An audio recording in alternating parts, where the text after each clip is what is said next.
আপনারা দেখছেন খবর বাংলা 24x7। নতুন খবরের আপডেট পেতে আমাদের চ্যানেলটিকে সাবস্ক্রাইব করুন।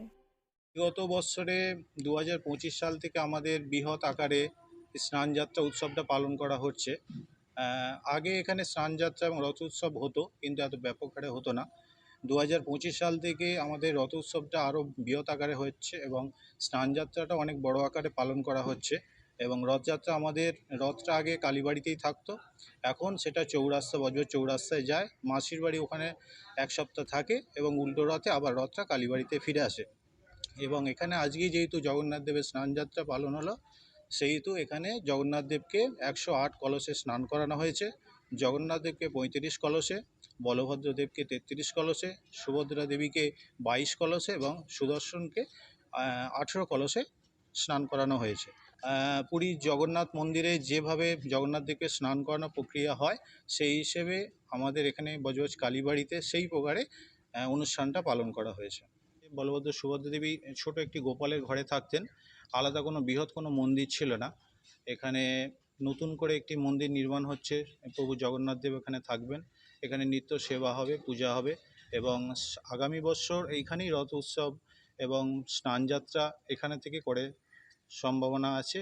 এবং এই মন্দির যে দেখতে পাচ্ছেন, এই মন্দির নতুন করে আজকে এখানে পূজা পাঠ হয়েছে এবং আগামী এক বছরের মধ্যে এই মন্দির নতুন করে প্রতিষ্ঠা হবে এবং সামনের বছর আপনারা সবাই দেখতে পারবেন এখানের মন্দির থেকে জগন্নাথ দেবের স্নানযাত্রা উৎসব পালিত হবে। আমার নাম অভিজিৎ ব্যানার্জি, আমি কালীবাড়ি নতুন পুরোহিত ঠাকুরমশাই, জগন্নাথ দেবের সেবা। আজকে আপনার এখানে কালীবাড়িতে জগন্নাথ দেবের স্নানযাত্রা হলো। বিগত বছরে এইভাবে স্নানযাত্রা হয়নি, এবছর স্নানযাত্রা একটা নতুনত্ব ছিল, সেইভাবেই নতুন ধারাতে স্নানযাত্রা হলো। 108 কলস জল জগন্নাথ সুভদ্রা বলরামের মাথায় ঢালা হলো। এবং আরও একটা নতুনত্ব জিনিস হচ্ছে কালীবাড়ির বজবজ কালীবাড়ির বিশেষ বিশেষ আকর্ষণ এই যে আমাদের দেখছেন, আমরা এই দুই ঠাকুরমশাই কালীবাড়ি এই যে জায়গাটায় বসে আপনাদের কাছে আজকে ইন্টারভিউ দিচ্ছি, এই মন্দিরটা নতুনভাবে তৈরি হচ্ছে জগন্নাথ দেবের।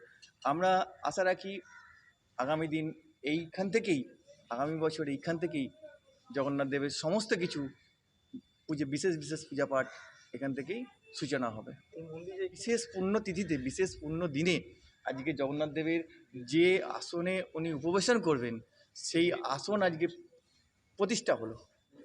বিগত বছরের তুলনায় এই বছরেতে অগণিত মানুষের বিগত 40 বছর কালীবাড়িতে রথ বার করা যায়নি কালীবাড়ি থেকে, কারণ রথ ভগ্ন অবস্থায় ছিল। বিগত 40 বছর পর গত বছর থেকে রথকে নতুনভাবে সারিয়ে বজবজ কালীবাড়ি থেকে বজবজ চৌরাস্তা পর্যন্ত নতুন রথ নির্মাণ করে নিয়ে যাওয়া হয়েছে এবং বজবজ চৌরাস্তায় ওখানেই জগন্নাথ দেব সুভদ্রা বলরামের মাসির বাড়ি ওখানে হয়েছিল এবং ওখান থেকে উল্টো রথের দিনে আবার বজবজ কালীবাড়িতে ওনারা পুনরাগমন করেন।